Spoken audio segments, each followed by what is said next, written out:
Good evening, friends. My name is Ritesh and I welcome you all to my channel TED Things Again. So, हम different financial topics पे video बनाते हैं और पिछले videos पे हमने फाइनेंशियल बजटिंग, फाइनेंशियल प्लानिंग और thumb rule of investing, compounding interest, इन सब चीज़ों के बारे में ऑलरेडी वी हैव डिस्कस्ड। आज की वीडियो में मेरे कई सारे दोस्त हैं, ये कई सारे व्यूवर्स हैं जिनकी डिमांड है कि वो स्टॉक मार्केट में इन्वेस्टमेंट करते हैं और एक डिविडेंड नाम है जो बहुत सुनते हैं वो। तो डिविडेंड आपके इन्वेस्टमेंट में क्या रोल प्ले करता है, कौन सी कंपनीज है जो डिविडेंड देती हैं और एक्चुअल में डिविडेंड होता क्या है। तो इस वीडियो में वी विल कवर कि what is dividend, why company पे डिविडेंड, कैसे पे करा जाता है, फेस वैल्यू पे करा जाता है या मार्केट प्राइस पे करा जाता है। और जो हाई डिविडेंड यील्ड कंपनियां हैं, अगर मैं बॉम्बे स्टॉक एक्सचेंज या निफ्टी में अगर टॉप 100 कंपनीज की लिस्ट बनाता हूँ तो उनमें से 5, 7 या 8 ऐसी कौन सी टॉप कंपनीज हैं जो साल में सबसे ज़्यादा डिविडेंड पे करती हैं। तो there are two set of investor. एक इन्वेस्टर ऐसा होता है, रिस्क टेकिंग इन्वेस्टर ऐसा होता है, उसे डिविडेंड से मतलब नहीं होता। They will put their money into that stock which gives them the capital appreciation. साल दर साल वो 15-20%, 25% के उनको रिटर्न देता हो। लेकिन कुछ पुराने इन्वेस्टर्स हैं और उनकी एक स्टाइल है, यूनिक स्टाइल है। मैंने उनसे बहुत कुछ सीखा है। उन्होंने मुझे सिखाया, एक 80 साल के इन्वेस्टर हैं जो मेरे किसी रिलेटिव के यहाँ मैं उनसे मिला और उनका पोर्टफोलियो करीबन 30 साल 40 साल पुराना है। तो मैंने उनसे पूछा कि आप स्टॉक मार्केट में इन्वेस्टमेंट करते हैं, तो उन्होंने बोला यस, मैं हेवली स्टॉक मार्केट में इन्वेस्टमेंट करता हूँ। इनफैक्ट उनकी 80 साल की उम्र में भी उनके पोर्टफोलियो का 70-80% वॉज पुट इनटू इक्विटीज, सिर्फ 20 से 30% was into fix deposits.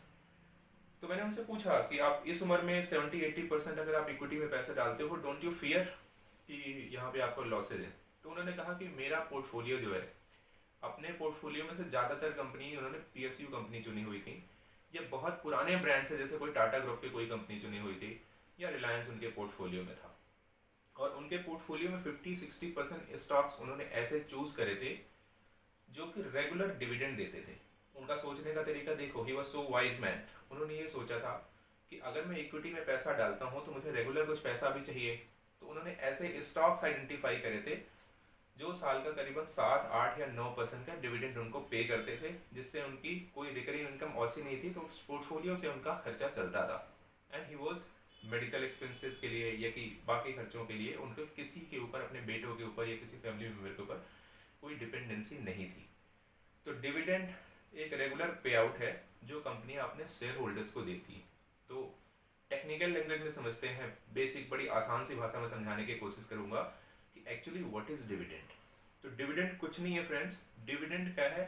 Undistributed profit. कंपनियां साल भर काम करती हैं, फाइनेंशियल ईयर उनका 1 अप्रैल से चालू होता है, 31 मार्च को उनका फाइनेंशियल ईयर क्लोज होता है। तो 31 मार्च को कंपनियां अपनी profit and loss account statement finalise करती हैं और बैलेंस शीट फाइनलाइज करती हैं। तो कंपनी प्रॉफिट कमाती है उस पूरे ईयर में। उस पूरे ईयर में कंपनी प्रॉफिट कमाती है। सपोज एक एग्जांपल लेके बताऊं तो आपको ज़्यादा आसानी से समझ में आएगा। XYZ कोई कंपनी है, उसने साल का 100 करोड़ का प्रॉफिट कमाया।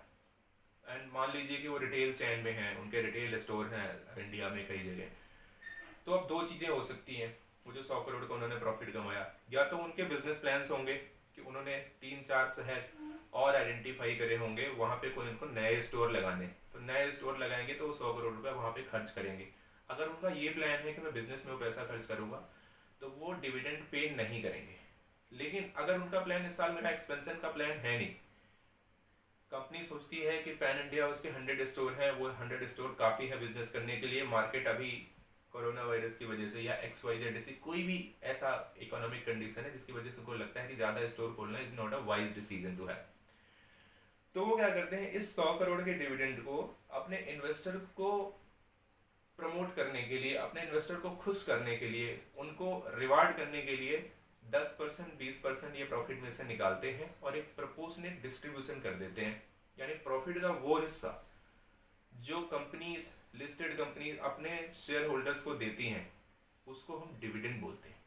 क्योंकि उनके पास कोई प्रोजेक्ट काम करने के लिए नहीं है, तो उन्होंने अपने इन्वेस्टर को रिवार्ड करने के लिए वो डिविडेंड बांट दिया। अब आपको दूसरे क्वेश्चन का भी आंसर, एक्चुअली दूसरे क्वेश्चन का आंसर मैं अलग से देना चाहता था कि वाई कंपनीज पे डिविडेंड।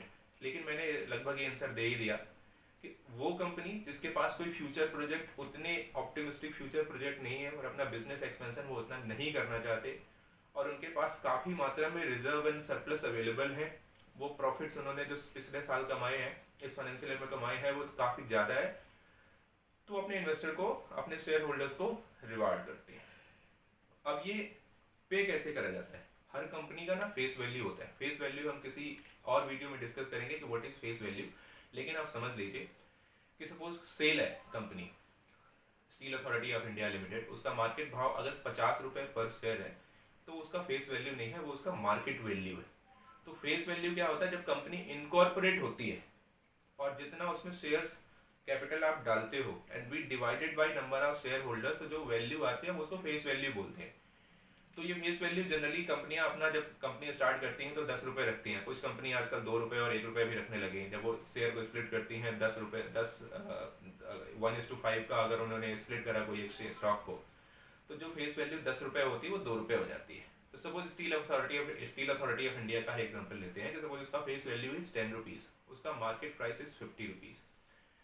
तो जो आप एक टर्म सुनते होंगे कि इस फाइनेंशियल ईयर में कंपनी ने 100% का डिविडेंड दिया, तो 100% का डिविडेंड फेस वैल्यू पे कैलकुलेट करते हैं, वो मार्केट भाव पे कैलकुलेट नहीं होता। अगर मार्केट भाव पे कैलकुलेट करता तो कहते हैं कि 50 रुपये में 50 रुपये का डिविडेंड दिया, जो कि पॉसिबल नहीं है, इतना प्रॉफिट कंपनीज नहीं कमाती है। तो फेस वैल्यू पे कैलकुलेट करते हैं, तो 10 रुपये का फेस वैल्यू पे सपोज उन्होंने 100% का डिविडेंड दिया, तो dividend value would be 10 rupees. वो इन्वेस्टर के हाथ में 10 रुपये आएगा। इन्वेस्टर के हाथ में जो डिविडेंड है, आजकल उसका टैक्स ट्रीटमेंट, अभी हम कोई टैक्स देते नहीं है, तो उसका फायदा होता है। अगर आपने ऐसी कंपनी जो इन्वेस्टमेंट करा है जो आपको डिविडेंड देती है टाइम टू टाइम, तो आपको कोई टैक्स लाइबिलिटी नहीं बनती उस डिविडेंड इनकम पे जो आपको रेगुलर पे आउट कंपनी से मिल रहा होता है। अब हम आते हैं डिविडेंड यील्ड पे। डिविडेंड यील्ड क्या होती है? तो हम एक कंपनी का एग्जांपल लेते हैं जिसका मार्केट भाव 100 रुपये है, उसका फेस वैल्यू इज 10 रुपीज़। उस कंपनी ने पिछले साल यानी फाइनेंशियल ईयर उसका 31 मार्च को जब खत्म हुआ, तो उसने 50% उसने डिविडेंड अनाउंसमेंट करी। तो 50% डिविडेंड का मतलब हुआ कि 10 रुपये के फेस वैल्यू पे 5 रुपये का डिविडेंड उन्होंने दे दिया। Market price of the company is 100 rupees and dividend announced is 5 rupees. तो 100 रुपये में 5 रुपये का रिटर्न इन्वेस्टर को मिला, तो जो डिविडेंड यील्ड आ गई वो आ गई 5% की, कि एक 100 रुपये ने उसके साल भर में जो डिविडेंड कमाया वो 5 रुपये कमाया। अगर मैं उसको परसेंटेज टर्म में कन्वर्ट करता हूँ तो दैट कम्स टू 5%, तो डिविडेंड यील्ड हो गई 5%। अब बहुत सारे सवाल आते हैं कि वो ऐसी कौन सी कंपनीज हैं जो ज़्यादा डिविडेंड पे करती हैं आज की डेट में। अब डिविडेंड के लिए क्यों लोग इंटरेस्टेड हो रखे हैं आज के मार्केट में, मैं बताता हूँ। We are a developing country, हमारे जो इंटरेस्ट रेट सिनेरियो है, जैसे जैसे कोई भी कंट्री डेवलप करती है वहाँ के interest rates are bound to come down. हमारे भी इंटरेस्ट रेट अगर आप देखो तो 2 साल पहले जो एफडी में हमें 10% या 9.5% का रेट ऑफ इंटरेस्ट मिलता था, आज वही रेट 6.5% हो गए। कई बड़े बैंकों ने तो रेट 6% भी कर दिए। और जो आपको एफडीज में इंटरेस्ट मिलता है उसमें टीडीएस भी कटता है, मतलब उससे टैक्स भी देना है। तो इफेक्टिव आपका जो रिटर्न है वो करीबन 4.5 या 5% का रिटर्न होता है, उससे ज़्यादा का नहीं होता। तो लोग आजकल ऐसी कंपनीज ढूंढ रहे हैं, ऐसे बढ़िया स्टॉक्स ढूंढ रहे हैं जो साल का 8-10% या 7% डिविडेंड देती है। तो मैं वो लिस्ट लेके आया हूँ, उन कंपनीज के नाम लेके आया हूँ, वो थोड़ी बहुत उनके बारे में इंफॉर्मेशन भी बताऊंगा कि कौन सी कंपनी कितना डिविडेंड दे रही है। तो पहली जो कंपनी है, पहली लिस्ट में हमारी जो पहली कंपनी है जो मैंने चूज करी है और उसका डिविडेंड यील्ड बहुत तगड़ा है, वो है वेदांता। सो वेदांता आप सभी जानते हैं माइनिंग और मेटल सेक्टर की बहुत बड़ी कंपनी है, ठीक है, one of the market leader in Indian market. तो वेदांता का जो करंट मार्केट प्राइस है दैट इज अराउंड 84 रुपीज़। मैं आज का मार्केट क्लोजिंग भाव बता रहा हूँ। और उनका जो डिविडेंड यील्ड है वो है 22%। Believe me 22%। उन्होंने जो लास्ट ईयर जो डिविडेंड दिया था, फेस वैल्यू उनकी 1 रुपये थी, लेकिन उन्होंने जितना डिविडेंड दिया था, अगर आप उसके मार्केट प्राइस के हिसाब से डिविडेंड यील्ड लगाओगे तो 22% का डिविडेंड यील्ड है। मतलब अगर आपने करीबन 1 लाख वैल्यू के स्टॉक अगर डिविडेंड अगर रखे होते वेदांता के, तो आपको 22,000 के आसपास का डिविडेंड मिलता। दूसरी कंपनी है आरईसी। आरईसी के बारे में भी आप लोग जानते होंगे, रूरल इलेक्ट्रिफिकेशन कंपनी है। रूरल एरियाज में जो इलेक्ट्रिसिटी डिस्ट्रीब्यूशन होता है, ये कंपनी उसका काम देखती है। ये एक पीएसयू कंपनी है।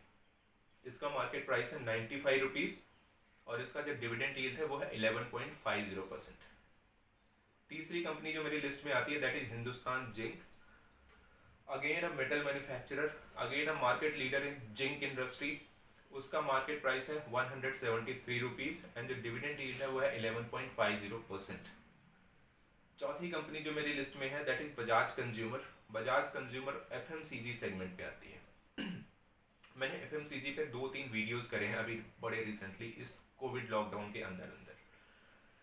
अगर इस मार्केट में, इस सिनेरियो में सबसे बड़ा कोई बेनिफिशियरी है इस मार्केट रनअप का, पूरी मार्केट नीचे आ गई है। मार्केट हमारा Bombay stock exchange was 43,000 before Covid, now it is 30,000, तो वहां से करीबन 13,000 पॉइंट्स का करेक्शन हम देख चुके हैं। But FMCG is the only sector जिसने ओवरऑल पिछले एक महीने में ग्रोथ दिखाई है अलॉन्ग विथ फार्मा। तो एफएमसीजी में कई स्टॉक महंगे हैं, लेकिन ये वो ऐसा स्टॉक है जो महंगा नहीं है बिल्कुल। इसका पीई रेशियो भी 12 के आसपास है। इनका प्रोडक्ट जो बुके है वो भी बहुत अच्छा है और इसकी जो डिविडेंड यील्ड है दैट इज अराउंड 9.50%, मतलब एक साल में 9.50% का डिविडेंड देती है कंपनी। पांचवी कंपनी है मेरी लिस्ट में ONGC, again a PSU company, बहुत बड़ा नाम है, हम सब जानते हैं ओएनजीसी को। बहुत अच्छा करेक्शन आ चुका है पिछले 2 महीने में इस कंपनी में। कंपनी के वैल्यूएशन बहुत ही अच्छे हैं, बहुत सस्ते दाम पे मिल रही है, 74 रुपये में मिल रही है, 5 रुपये की फेस वैल्यू और dividend yield is again 9.5%। Second last जो मेरी कंपनी है that is BHEL, again PSU company, बहुत बड़ा नाम। हम बीएचईएल को जब से पैदा हुए तब से जानते हैं, 100 ईयर पुराना सेटअप है, गवर्नमेंट का सेटअप है, पीयूसी सेटअप है, मैन्युफैक्चरिंग में है। ये सुई से लेके हवाई जहाज तक के सारे पार्ट्स बनाते हैं ये। इसका भी मार्केट भाव अपने अपने टॉप से काफ़ी करेक्ट हो चुका है। आपको याद होगा कि बीएचईएल साल भर पहले 100 रुपये का होता था, आज की डेट में 21 रुपये 50 पैसे का मिल रहा है। Dividend yield is around 9.20%। Last जो कंपनी है that again a PSU company HPCL है, जो कि पेट्रोलियम प्रोडक्ट्स के मार्केटिंग और डिस्ट्रीब्यूशन में है। Again a PSU company, market price से वो भी काफ़ी करेक्ट हो चुकी है, 209 रुपीज़ का स्टॉक है और डिविडेंड यील्ड इज अराउंड 7.60%।